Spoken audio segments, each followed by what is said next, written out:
দক্ষিণ কলকাতার একটি শপিং মলে সেলস গার্লের চাকরি করেন হাওড়ার বাসিন্দা এই তরুণী।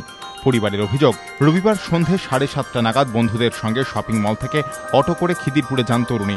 বন্ধুরা চলে যাওয়ার পর হাওড়ায় ফেরার জন্য একটি শাটল ট্যাক্সিতে ওঠেন। ট্যাক্সিতে আগে থেকেই 4 জন ছিল, ফলে শেষ মুহূর্তে তরুণী উঠতে রাজি না হলেও তাকে এক প্রকার জোর করেই ট্যাক্সিতে তোলা হয় বলে অভিযোগ। পরিবারের দাবি, এরপর ট্যাক্সি নিয়ে যাওয়া হয় বাবুঘাটের সামনে। সেখানে দাঁড়িয়ে থাকা একটি খালি ট্রাকের ওপরে তুলে তরুণীকে গণধর্ষণ করা হয় বলে অভিযোগ। এরপর তরুণীকে বাবুঘাট সংলগ্ন একটি মাঠে ফেলে পালিয়ে যায় 5 যুবক। তরুণীর পরিবারের দাবি, রাতভর ওই মাঠেই অচৈতন্য অবস্থায় পড়ে থাকেন তিনি। ভোরে জ্ঞান ফিরলে ফোন করে জানান পরিবারকে। এরপর তরুণী নিজেই লঞ্চে করে হাওড়ায় যান। পরিবারের লোকজনই তাকে হাওড়া হাসপাতালে ভর্তি করে।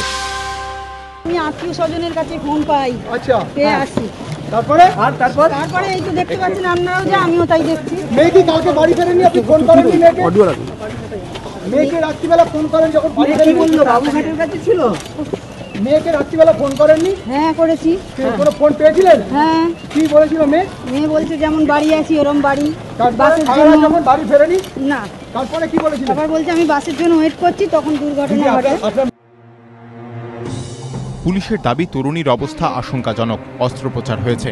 বয়ান দেওয়ার মতো পরিস্থিতিতে নেই তিনি। পুলিশের কাছে লিখিত অভিযোগ জানান তরুণীর মা বাবা।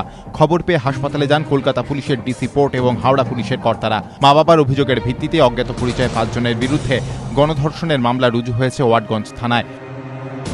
5 জনের ইনফরমেশন আছে, 5 জন এখনো এটা মেডিকেল রিপোর্ট করে ওনার ডক্টরস বাকি এগুলো ইনভেস্টিগেশনে আছে, অফিসিয়াল কমপ্লিট হবে। পুলিশ সূত্রে খবর, যেহেতু তরুণীর মা বাবার অভিযোগ অনুযায়ী খিদিরপুর থেকে ট্যাক্সিতে উঠেছিলেন তিনি, তাই ওই এলাকার সমস্ত ট্যাক্সি চালকদের সঙ্গে কথা বলা হচ্ছে। একই সঙ্গে কথা বলা হচ্ছে এলাকায় পার্কিংয়ের দায়িত্বে থাকা লোকজনের সঙ্গেও। খিদিরপুর থেকে বাবুঘাট যাওয়ার পথে যে সমস্ত ট্রাফিক পুলিশের ক্যামেরা রয়েছে সেই সব ফুটেজও খতিয়ে দেখা হচ্ছে। প্রকাশ সিংহ ও সুনীত হালদার, এবিপি আনন্দ।